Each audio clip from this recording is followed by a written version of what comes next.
Yeah, this one's been a long time coming. Actually, a lot of videos have been a long time coming. My sincerest apologies for that. But at this time, I think it would be good for us to be able to reflect on some music I was able to review, and we're going to keep moving forward. And yeah, I've got this ready for you. It's definitely not going to be like what other YouTube channels or other websites or other people or groups in general are going to post. Nonetheless, I want to talk about it.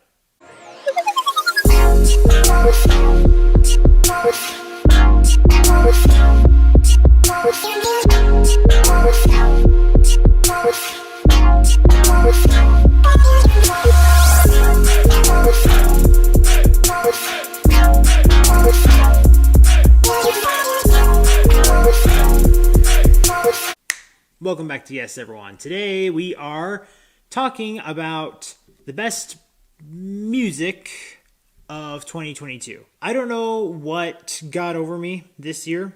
I was able to post some reviews. I delayed some reviews, and I have some reviews I have yet to share.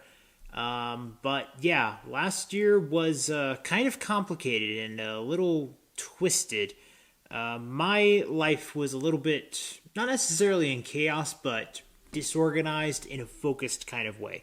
I was able to do quite a bit. I actually had a great year with friends, family, and doing other projects and fulfilling other goals that I had this year. But my channel took kind of a back seat, I guess, and I didn't like that. That's the one thing about last year I actually do feel some regret. I don't like saying that out loud, but it is something where I do honestly feel like I could have done a little bit more in regards to being able to review music or just be able to be active and engage with those of you who have subscribed to my channel. So I apologize for that.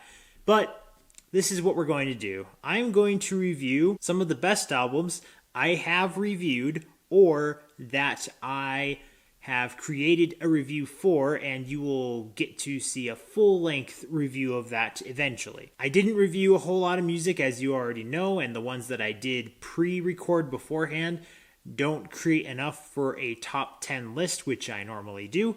So I'm going to give you my personal top 5 favorite albums of 2022. Now, before we do that, I'm also going to talk a little bit about what I would consider the worst of the year.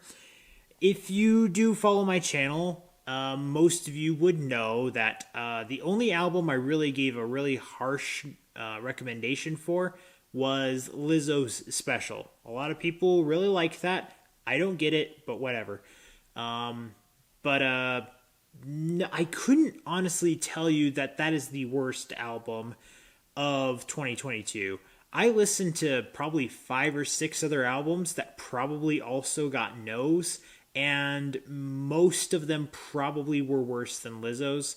And I'll probably at some point share those reviews because, man, are some of them getting some attention they don't deserve. And some of them also maybe everyone's kind of in the middle about, but I think they're less good. Nonetheless, I don't really have a number one no album for 2022. Maybe it will come to me later on and I'll make a post about that of some kind. I don't know. But yeah, nothing to declare necessarily in that regard. But for best albums of 2022, this is the first part of the video we will get to. Yes, the first part. And yeah, let's get started. Coming at number 5, we have The Arcade by OAR. Of a Revolution, as they're also called, always tend to surprise me. They're in no way a band that I would consider to be in my top favorites, but they always seem to surprise me in some way. This album, I thought, did a lot of really cool instrumentation things. It brought me to a point that I could imagine being a bit more almost at home in a way. As many of you know, I'm from California originally, and so there's something about this album that really brought me back. I'm sure a lot of you out there probably thought that this was kind of just there, but I think this album had more to offer. Again, with more other albums that I could have reviewed, I don't know if this would have been on the list necessarily, but it was good enough for me to want to praise it in this miniature list that I have.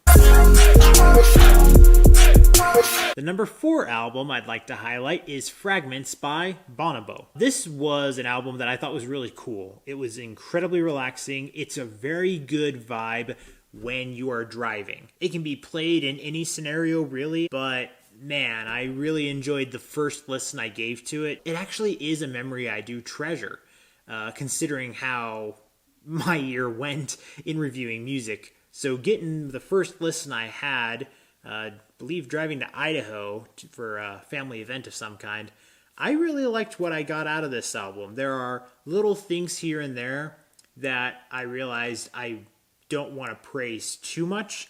And there's actually some songs that I kind of left out on some of my playlist shuffles that I have. And I re-listened to some of those songs that I haven't heard in a while. And I actually think, you know, some of these songs have more to offer than I remember, even in the review that I shared.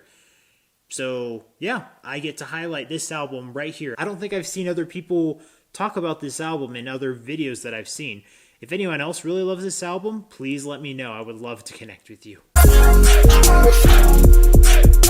Coming at number 3, I've got Dawn FM by The WEEKND. I'm actually surprised. I don't feel like I've seen a lot of people with this album on their list either.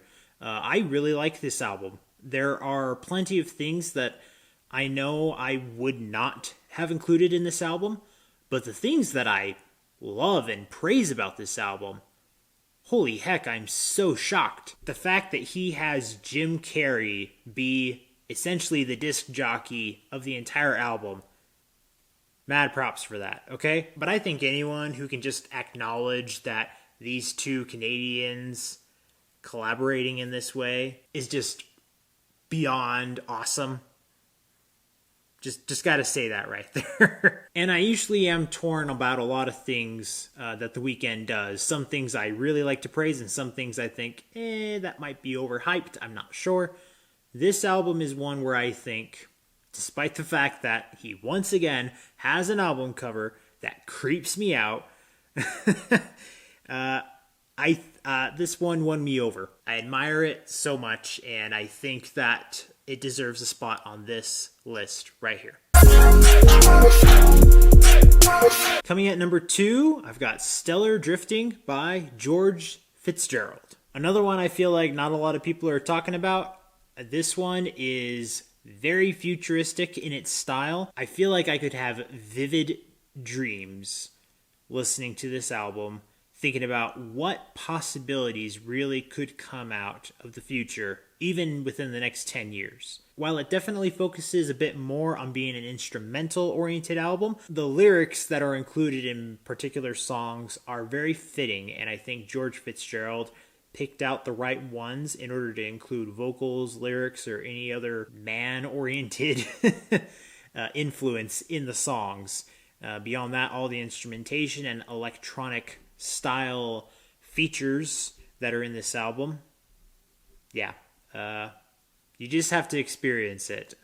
Giving this very short synopsis of it doesn't do it justice. The review will be posted on this one very soon, so go check that out when it comes out. And my number 1, if you haven't heard of the album yet, that I haven't posted, that I did in fact review, then you probably have an idea of which one it is. So spoiler alert for that already. But for the rest of you who don't know what the number 1 album is, I like this a lot. How to Let Go by SIGRID. I think she made a significant jump from her first album, and I like that album a lot. I believe it was also on my best albums of the year 2 or 3 years ago, probably 3 years ago. I think this album, while maybe not having as many personal highlights that I can go back to, I think this album as a whole is grand and is exactly what it needs to be. The more I return to the songs, the more I do grow to like them. I've just had more time to like her first album. But this album is stunning. I like so much of the almost effortless feel that SIGRID is able to put into her music. But the lyrics, the subject matters, the tone of each song is very surprising. It's a very mature oriented album. It's hard not to feel like in some way you can relate to the songs in here, because she does talk about some trials or some very interesting scenarios of life that she's been in or is maybe at least writing about from another perspective. I feel like a lot of people could really get into the stories that this album has to offer. I know a lot of people who actually did have this album in their best lists of the year.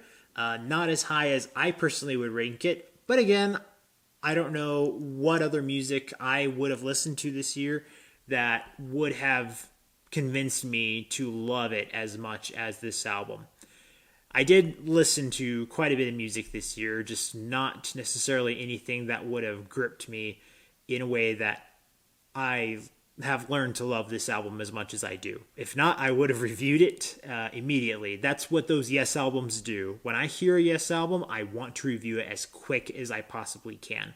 Others, even if it's a mostly positive recommendation, sometimes I'll just put them off for who knows what reason. And who knows what reason I had for not doing as much as I did last year. Again, I apologize for that. But I think these 5 albums, and especially this one, deserve some time to be able to check out. If you've listened to any of these albums, cool. Let me know what you liked most about them. If there are any that you have not listened to, let me know why you haven't heard them, or if you have heard them, why you haven't listened to them yet. And if you think there is an album that possibly, based on what you know about my tastes, or maybe you just want to expand my tastes, that could have been on this list, possibly, leave those down below as well. I really would like to get recommendations for music that perhaps I missed out on, because this year was a little bit tedious for me to want to review music, as I'm just going in circles at this point about talking about that. That's it. That's the top 5 albums I got for 2022. And as I hinted, that is the first part of this video. I am actually now going to also talk about my favorite songs of the year. And I am doing this as kind of an intro for a new way I am introducing favorite songs and other favorite categories. I am going to reveal my top 17 songs of 2022. Why 17? Well, 17 is actually kind of a special number to me, and I decided, I'm going to incorporate that into my YouTube channel. Instead of having a 10, a 20, a 30, a 50, I'm going to go with 17. It's a little different, and I think I want to attach my name to it and get on with that one. So these are songs that could have come from albums I reviewed. They could have come from hit songs from the radio, but they are songs that all came out during this year, and I really dig them. Mostly songs that I feel like could have been hits on the radio, not necessarily, but these are the ones that are really good, and I feel like other people could be easily captivated by them, or they're underrated, and I really need you to know what they are. So without further ado, here are the top 17 songs of 2022.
Hope you enjoyed that little compilation right there. But that's all I got for you guys today.